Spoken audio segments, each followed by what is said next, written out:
예, 안녕하십니까. 저는 경향신문에서 선임기자로 일하고 있는 유인경입니다. 안녕들 하십니까? 네. 안녕들 못하시다는 말이고요. 저도 안녕 못해서 감기가 걸렸습니다.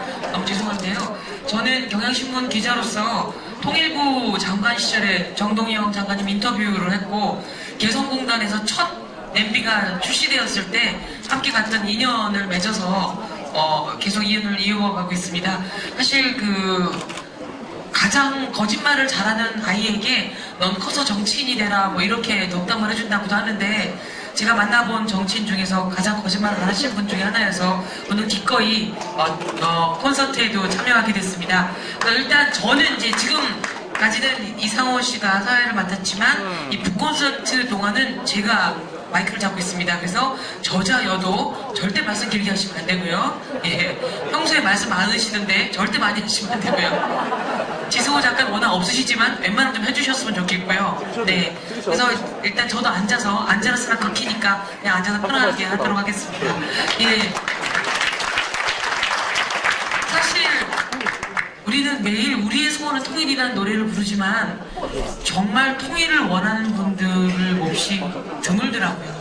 그리고 제가 통일부 장관 시절에 여쭤봤는데 많은 분들이 통일이 되면 우리는 어떤 이익을 얻는가 보다는 통일이 되면 내 재산을 북한 사람들이 가서 나눠 가지는 게 아닐까, 왜 내가 열심히 번 돈을 북한 사람들한테 나눠줘야 되나, 뭐 이런 생각을 할 것만큼 가장 오해를 많이 받는 게 통일이기도 한데, 그동안 정동영 고문께서는 개나리 아저씨를 비롯해서 굉장히 베스트셀러 쓰셨음에도 불구하고 썩 잘 팔릴 것 같지도 않은 통일을 하도록 새 책을 내셨습니다. 사실 저는 정동영 의장께서 책을 낸다면 한진중공업 사태의 뒷이야기라든가 쌍용차 이야기라든가 이런 얘기를 써실 줄 알았어요. 근데 왜 통일을 하셨는지, 주제로 삼으셨는지 그 얘기부터 저자로부터 잠깐 짧게 듣도록 하겠습니다. 예, 저 책 제목에 하나 빠진 게 있는데요. 괄호 열고 사실상 괄호 닫고 10년 후 통일. 근데 이거는 학술 용어기도 해요. 이 프랑스 말인가요? de facto unification, 그래서 사실상의 통일. 그런데 둘러보니까 대만하고 중국이 사실상의 통일 상태인 거예요. 근데 그거는 얼마든지 지도자의 철학에 따라서 또 우리 국민이 원하기만 하면 갈 수 있는 길이란 말이죠. 근데 왜 가야 되느냐? 안녕들 하십니까? 라고 쓴 대자보 하나가 우리의 양심을 흔들어 깨우고 있습니다. 근데 우리 젊은이들이 너무 답답해요. 아마 박근혜 대통령도 답답할 거예요. 말하자면 본인이 약속한 건 있고 경제도 살리고 싶고 젊은이들에게 희망을 주고 싶은데, 그게 뭐냐? 사실상의 통일 상태의 길을 열면 젊은이들에게 일자리와 밥과 미래가 생기는 거거든요. 그래서 저는 이 책을 꼭 좀 청와대에서 읽어봤으면 좋겠습니다.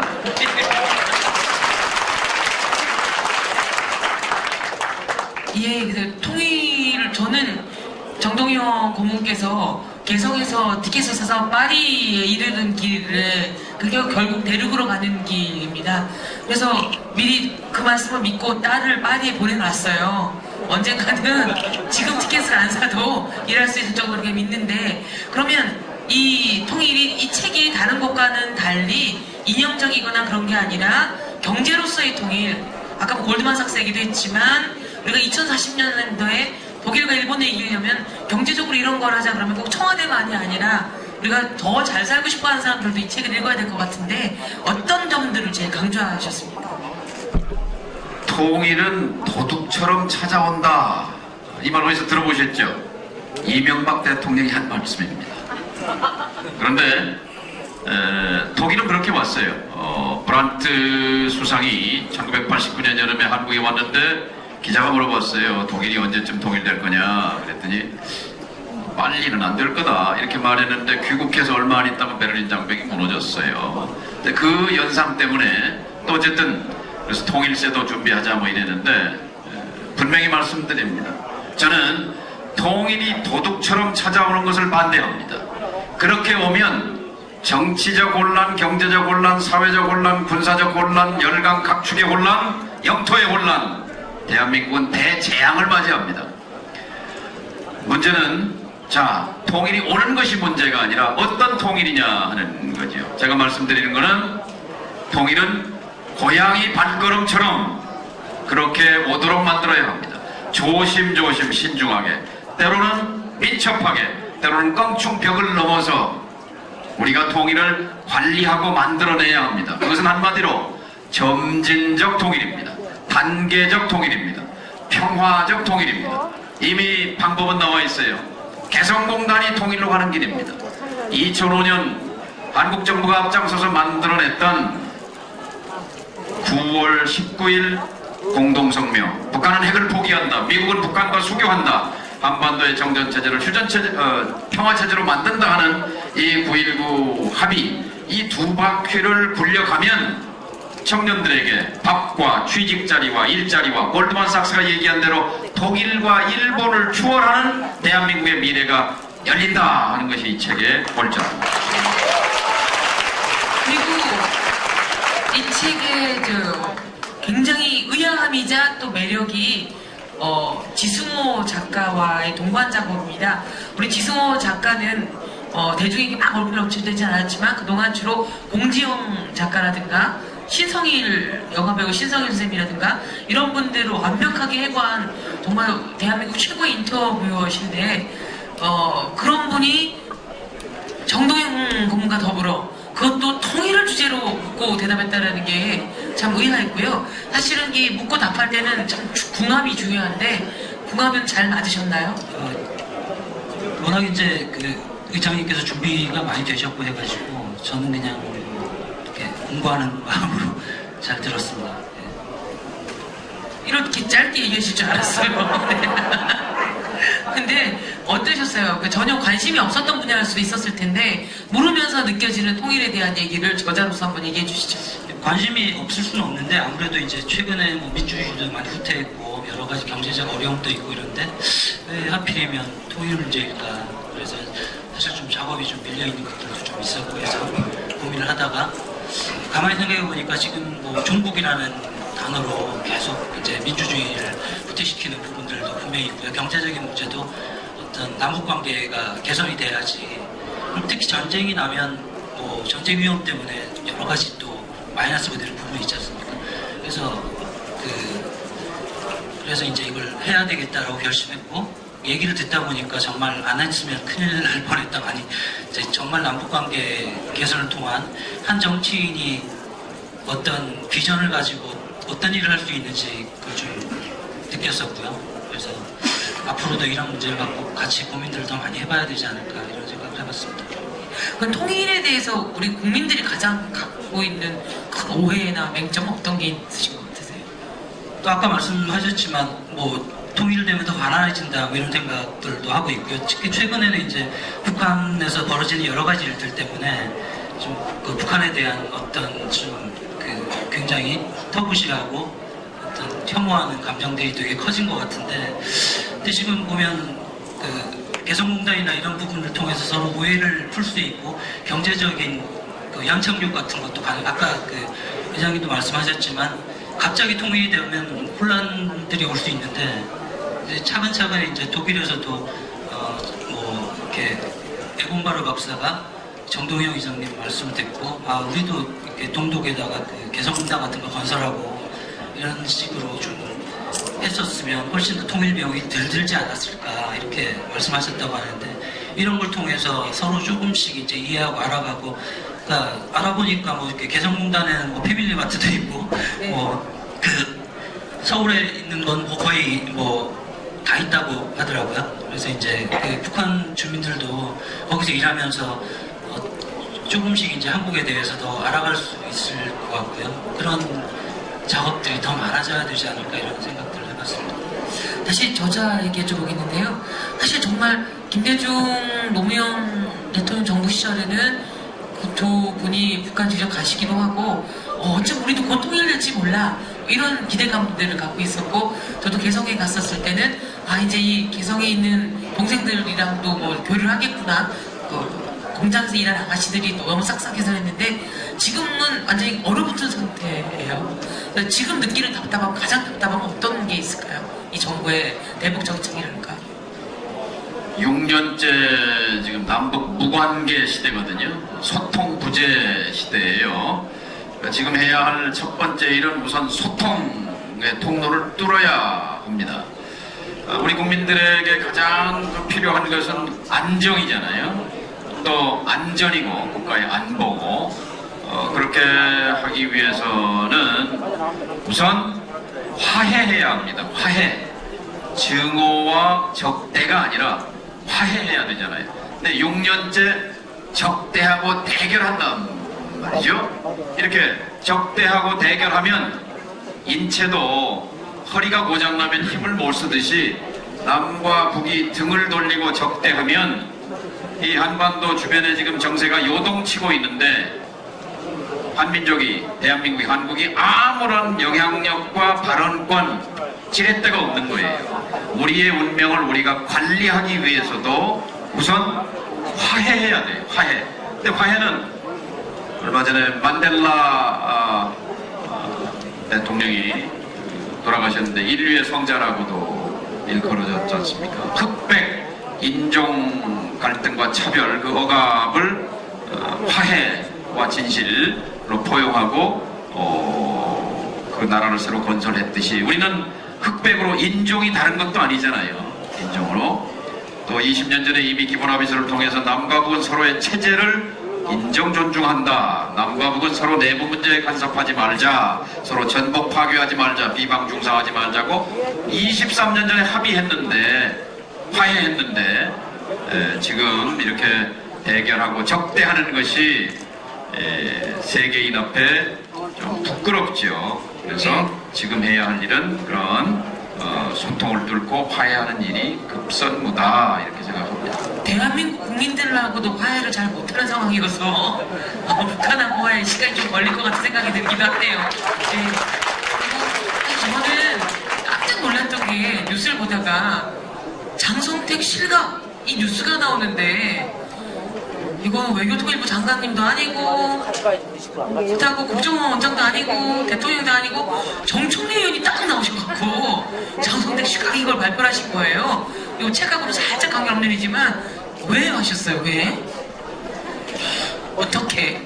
원래 국정원이 그날 국회에서 국정원 개혁특위를 합의 발표한 날인데 그 날을 좀 물타기 하고 싶었던 게 하나 있었던 것 같고 또 하나는 장성택 실각의 지금과 농후한 상태에서 타이밍을 늦춰서 며칠 후에 그것을 발표하게 했을 때는 국정원이 뭐하냐 무능하지 않냐 이러면서 국정원 개혁의 칼날을 더 깊게 맞을 것 같았던 느낌이 있었기 때문에 급작스럽게 왔어요. 근데 사실은 여당 간사한테 먼저 왔고요. 10분 후에 저한테 왔는데 그것이 샜어요.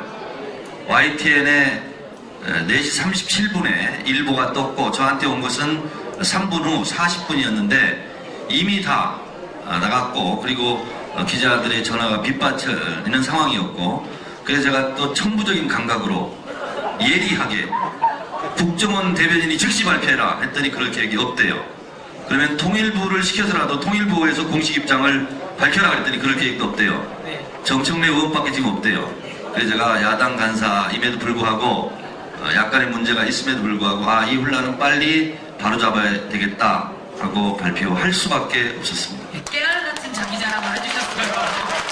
근데 그렇게 천부적인 예민함이 있으신데 천부적인 촉도 있으신데 이 책을 보자마자 정말 감동 깊은 책이다. 그래서 나는 이 10년을 통일의 전도사가 되겠다 라고 말씀하셨다는 거예요. 그럼 이 책이 대박 날 것 같습니까? 어떻게 보기에 전도사를 자처하게 되셨나요? 이 책을 받자마자 아마 제가 선물 받았어요. 사실은. 근데 가장 빨리 읽고 가장 먼저 전화를 드렸습니다. 근데 이것은 제 얘기가 아니라 정동영 저자의 말씀입니다. 제일 먼저 정독하고 전화가 왔다 합니다. 근데 이 책을 저는 내용들은 사실은 한 10년간 같이 지냈기 때문에 알고 있었지만 참으로 정리가 잘 됐고 그리고 글머리 몇 페이지를 읽는 순간 심장의 박동이 빨라지면서 심장이 터질 것 같은 그런 감동이 밀려왔습니다. 그래서 글머리를 읽고 나서 본문을 읽지 않을 수가 없었고 그것을 내리 1박 2일 동안 다 읽고 전화를 드렸는데 저는 또 개인적으로 제가 아들만 셋이 있는데 아들 첫째, 둘째, 셋째 아들만 있는데 첫째가 한백이고 한라에서 백두까지 조국 통일 그날까지의 줄임말이고 둘째가 그 마음 한결같아라 그래서 한결이고 그리고 어떠한 바람에도 흔들리지 말고 늘 푸르게 청청하게 꼿꼿하게 서 있어라 통일을 위해서 그래서 한솔입니다. 그리고 학생 운동할 때 징역 갈 때도 조국 통일위원장을 하다가 징역 2년을 살고 갔습니다.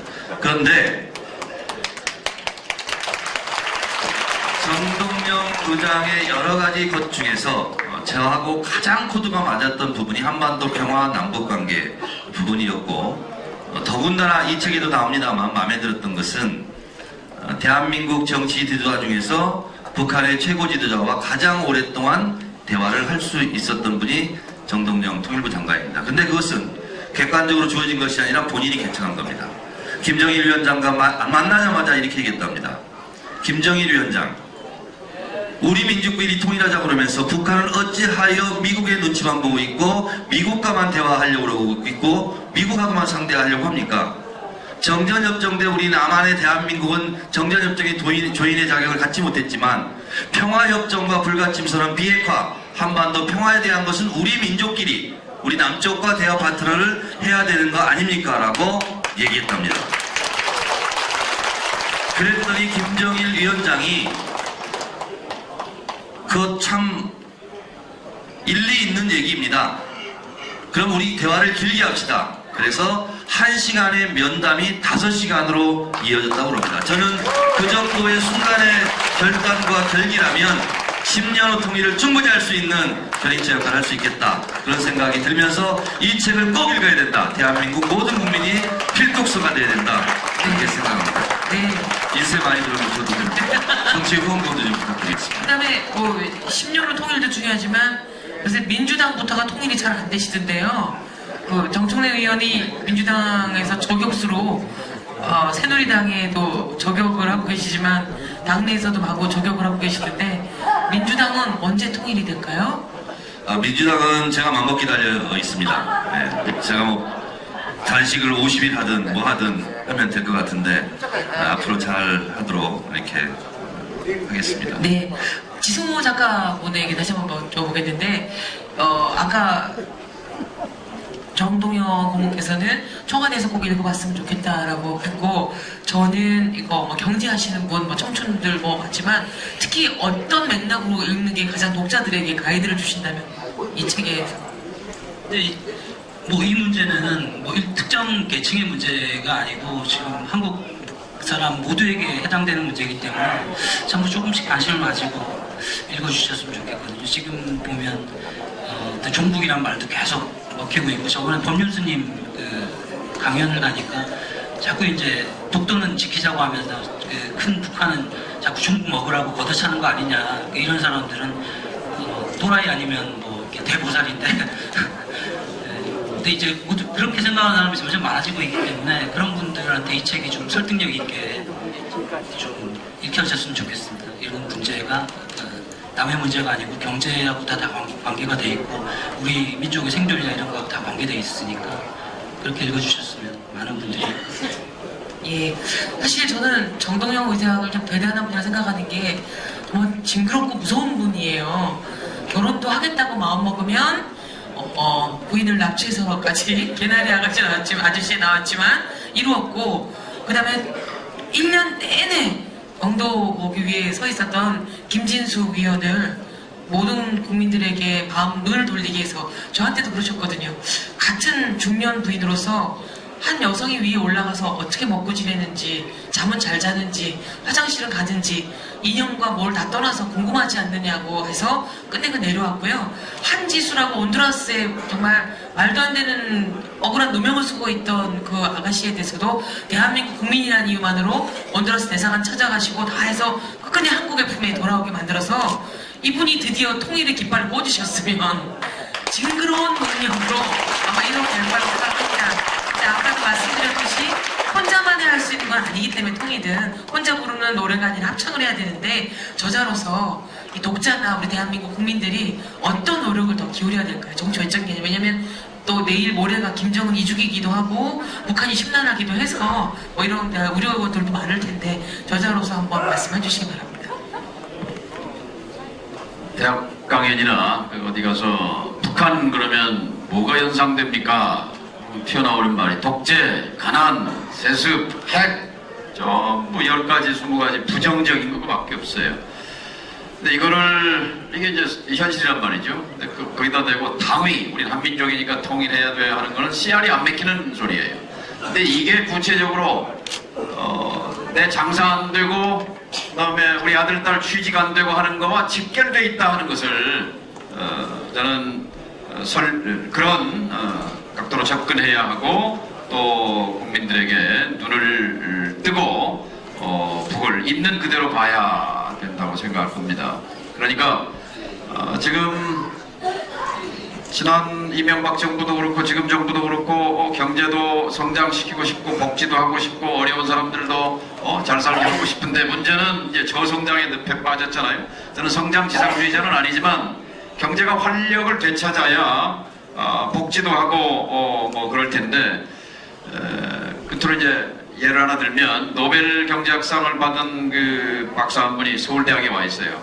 여당에서 새누리당에서 초청해서 자, 경제를 살리기 위해서 창조 경제를 지금 하려고 하는데 이러이러한 내용이다. 여기에 대해서 평가를 해달라 그랬더니 그분이 하는 얘기가 그냥 툭 튀어나온 말이 영어로 bullshit 그랬어요. bullshit이라는 걸 우리말로 하면 헛소리다. 소똥이라는 얘기인데 물은 황소고 shit은 똥이니까 안 됐든지 그분이 한 말이 자, 한국에서의 창조 경제는 북방 경제다. 왜 개성공단 닫아놓고 열지 않느냐? 열어라! 여기서부터 창조 경제가 시작된다. 이렇게 얘기했습니다. 외국 학자가 얘기해서가 아니라 아까 여기 유동욱 개성공단 회장님도 계십니다만 북을 도와주는 것이 아니라 우리가 살기 위해서 우리 아들, 딸들의 취직 자리를 만들기 위해서 우선 화해하고 그리고 개성공단을 해주로, 원산으로, 낮은선봉으로, 신의주로 이렇게 확대해가면 평화와 그리고 경제 두 마리 토끼를 잡는다 하는 것을 국민들께 좀 말씀드리고 싶어요. 여러분 며칠 후에 이제 크리스마스가 됩니다. 스님도 계셨지만 스님들도 크리스마스에 덕담을 다 하시더라고요. 크리스마스 선물에 목도리도 좋고 상품권도 좋지만 가장 좋은 선물은 지금 당장 쓸 수는 없지만 10년 후건 20년 후건 통일이 되면 우리 아들, 우리 딸, 우리 조카의 일자리가 생기고 무엇보다 우리가 북에 공부에 떨지 않는 평화가 생기고 그리고 우리 자원이 가득하 있는 게다가 지승호 씨가 다듬었기 때문에 읽기도 쉬워요.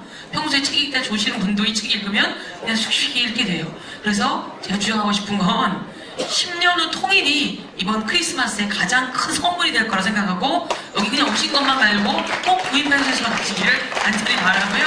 이 인내 시간이 있기 때문에 북콘서트 여기서 꼭 소개해 주라고 했는데 제가 사회자는 아니지만 중국의 시진핑 리커창 두 쌍두마차 체제인데 그 리커창 총리의 형님을 제가 좀 알거든요. 리커칭핑이라고 그분의 비서실장이 뭔 축사를 갖고 왔다 그랬는데 소개하라고 그랬는데 까먹었어요. 가셨어요? 그러면 끝내기 전에 아까 개성공단 대표 우리 유동욱 회장님 짤막한 말씀 한번 듣고 끝내면 어떨까 싶습니다. 유동욱 회장님.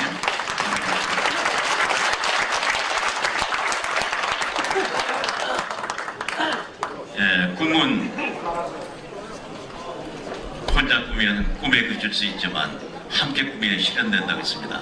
오늘 꿈을 같이 하기 위해서 왔습니다. 또 이 책을 통해서 아까 정 의원님이 저도 큰 감격을 받고 주변 몇 분들한테 요새 인근에 책방에 가면 사서 권유했는데 다들 큰 감동을 받더라고요. 통일은 결국 먼 곳이 아니고 특히 통일의 기름길을 개성공단이라고 하는데 개성공단에서 사업에 있는 저희들한테 큰 격려와 사명감을 다시 준 일입니다. 꿈 한 자락을 개성에서 꼭 구현하도록 노력하겠습니다. 감사합니다. 아니 개성공단은 이렇게 말씀까지 잘하면 반칙인데요. 예, 시간상 이걸로 마무리하도록 하겠고요.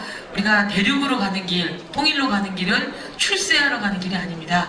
우리 모두 행복하러 가는 길이고요. 그건 우리들의 손에 달려있다고 생각합니다. 여러분 다시 한번 이 책을 써주신 정동용 고모님, 그리고 지승호 작가님, 그리고 이 책의 전도사임을 자부하시는 정청래 의원님께